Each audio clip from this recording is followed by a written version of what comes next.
Both the government and private companies can censor stuff. But private companies are a little bit scarier because they have no constitution to answer to.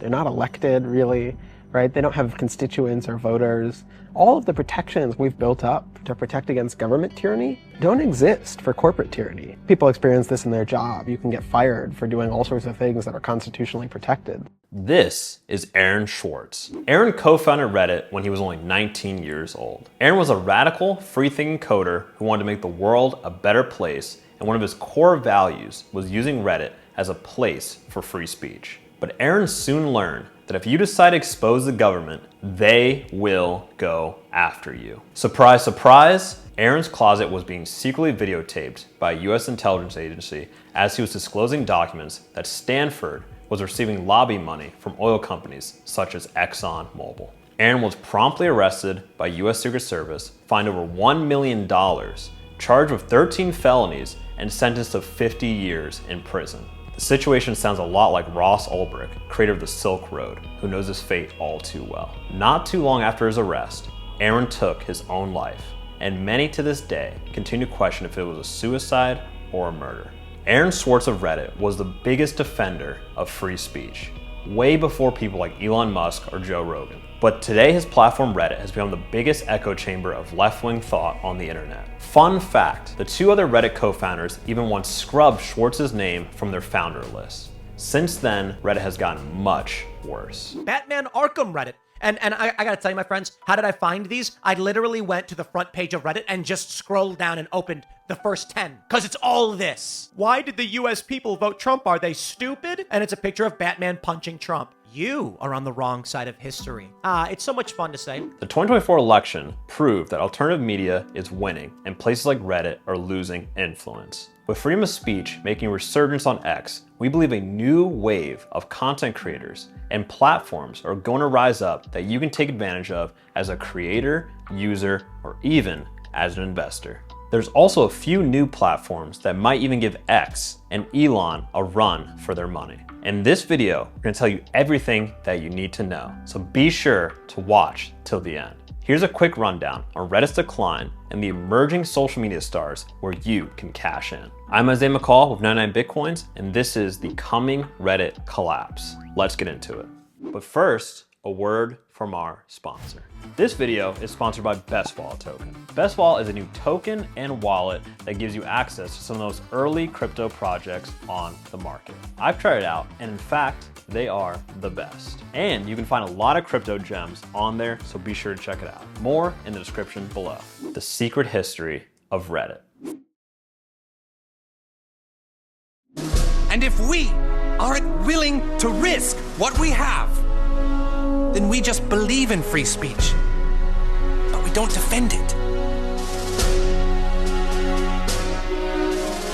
I like the sand idea. First, you should understand that Reddit's history doomed it from the start. Reddit was launched in June 2005 by two 20-year-old graduates from the University of Virginia, Steve Huffman and Alex Ohanian. The site was so small that the two co-founders had to spam links just to make it seem that Reddit was active. Later that year, the Reddit team made arguably their most important decision of their lives. They hired a new co-founder, Aaron Swartz. Swartz was a young prodigy and computer genius who, among other things, helped create RSS. Eventually, Aaron left Reddit after they were bought by Condé Nast, owner of Wired magazine. And Aaron became something of a WikiLeaks-style journalist, leaking high-level secrets against corporate power before his untimely death in 2013. After the death of Aaron, things only got worse for Reddit. Newly appointed CEO Ellen Pao announced, and I quote, that Reddit is not a platform for free speech. This was the first step in mass censorship on the platform. In the years that followed, Reddit banned over 7,000 subreddits left and right in a never-ending stream of censorship. But the most controversial censorship occurred after the Orlando nightclub shooting. Following the shooting, the subreddit r-news became a hub for people to discuss the event and share news articles.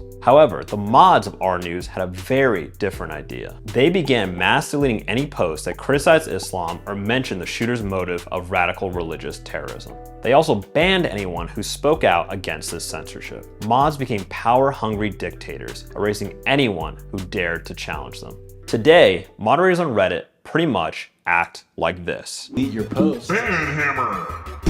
This is my ban hammer. Get banned.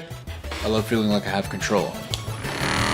Because moderators on Reddit are volunteer-based, they can be bribed or easily manipulated. In fact, there have been numerous cases of companies bribing mods to censor certain topics or ban competing subreddits. We only recently found out that Ghislaine Maxwell, wife to Jeffrey Epstein, ran one of the most powerful Reddit accounts on the website. Very strange. The bigger issue is that Reddit has several competing corporate interests. One of them is a Chinese tech giant called Tencent, which owns more than 10% of Reddit. Tencent is the world's biggest video game company and notorious for selling its users information. Another big investor is Sam Altman of OpenAI, who owns 12.2 million shares of Reddit and uses it for data collection, surveillance, and to push pro-tech stances that discourage criticism of tech industries. These investments have one thing in common. They've made the website worse for users. Now, as we showcased in our Dead Internet Theory video, Reddit is tailored for a better corporate experience and not a better user experience. Alternatives to Reddit for investors and users. If you're looking for alternatives to Reddit,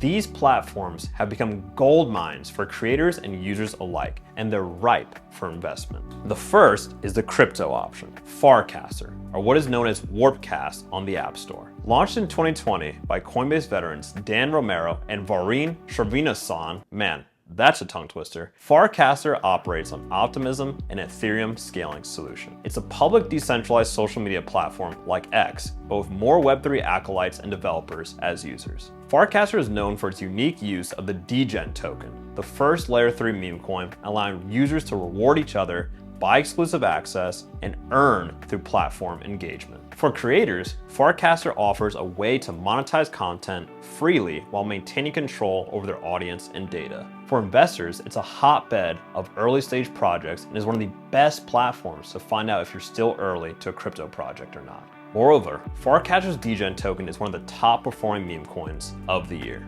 Their community is super crypto savvy, and that has made it the perfect breeding ground for a new token to flourish, especially when you consider its fair launch and wide initial distribution. Their token was primarily distributed to the existing community on Farcaster, allowing users to earn points for things like shares, likes, and comments. One downside of Farcaster is paying $3 a year to access this app. This sucks, and we hope there's a free option eventually. Another platform that will undoubtedly succeed during a Trump presidency is Elon Musk's X. While it might have been fun to laugh at Elon for buying Twitter for $44 billion, he now has the ear of 3 branches of government and the most powerful man on earth. And no, we're not talking about President Camacho. Now, are there downsides to the new Twitter? Of course, X has become more like 4chan with its everything goes approach, but it does seem like Elon firing 80% of the Twitter staff did make it better. Elon also hasn't fully realized his vision for X. In recent highly classified messages about the Twitter deal that were leaked from Elon's team, here's a list of things he wants to still create. 1. Create a transparency team. Elon wants to continue improving the algorithm and put together a transparency team for creators. 2. Twitter video. Elon also wants to put together a dedicated content creation team that publishes on Twitter first. And he plans on doing this by giving creators the best percentage ad revenue split in the industry. 3. Recruit the YouTube phenom Mr. Beast. Elon wants to recruit Mr. Beast as a dedicated Twitter creator, and I'm assuming they had this deal for other creators in mind as well. Me, I didn't get the call yet. 4. Blockchain Twitter. Soon crypto will be integrated into Twitter. Which cryptocurrency? We wonder. And he also wants a blockchain database. 5. Pay for DMs. You'll be able to DM who you want for 1 cent a follower. So 500,000 followers equals $5,000. So if you want to promote a podcast or a new book, you can easily message any celeb. While you can't invest in Twitter in any traditional sense, if you become an accredited investor, you can invest in companies like X and SpaceX on platforms like Hive and Notice.co. It's certainly worth it if you meet the requirements of becoming accredited. It's likely going to be a good 4 years if you own any of Musk's companies. Lastly, we want to talk about Rumble. Rumble started off as Gab or Truth Social, a lion's den for the right wing, much like how Reddit is for the left. But lately, Rumble has become more inclusive and is one of the only social and video platforms giving YouTube a run for its money. Unlike mainstream platforms, Rumble offers creators a higher revenue share and more control over their content, making it a lucrative choice for those wanting to maximize their earnings. For anyone looking for a fresh, financially rewarding platform, Rumble is certainly worth considering. A final thought. Reddit is a prime example of saying something over and over to the point where you start to actually believe it. Some Redditors were extremely shocked by this election because they believed that Reddit was a reflection of reality. Reddit is the minority group now, and hopefully that changes too. Because, and our final alternative is Reddit itself. Places like R Frugal, Wall Street Bets, R Bitcoin, and the NFL, South Park, and philosophy Reddits are still fun places to visit. In fact, because Google has become so crappy, Google searching your question plus Reddit is so much better than normal answers. Reddit has a lot of potential to make a comeback, but marketing it to one group of people who just became the minority this election is the same god-awful strategies that MSNBC, CNN, and the Washington Post took. Reddit was the first social media platform I fell in love with. It's where I found my start as a writer, and it's helped me procrastinate many late-night essays. But it's time to go. Reddit has become a shell of itself, something that Aaron Swartz would not be proud of. No matter what you believe in, wisdom isn't achieved living inside a bubble of utopian ideals. It's time to move on until they change course. And hopefully, one of these new social media alternatives can put the fire under the ass to change that. Until next time, thanks for watching. Oh hey, didn't see you there. Thank you for watching. We've been really appreciating the support you guys are giving us on these new crypto education videos. And please like and subscribe so we can get these videos into 2025. As you can see, we are not good enough for Magic Spoon yet, but with your support, we'll be there. Maybe we'll even get better help. But until then, we're appreciating the support, so we'll see you on the next one. I got this on these new jeans. Oh, you're still here?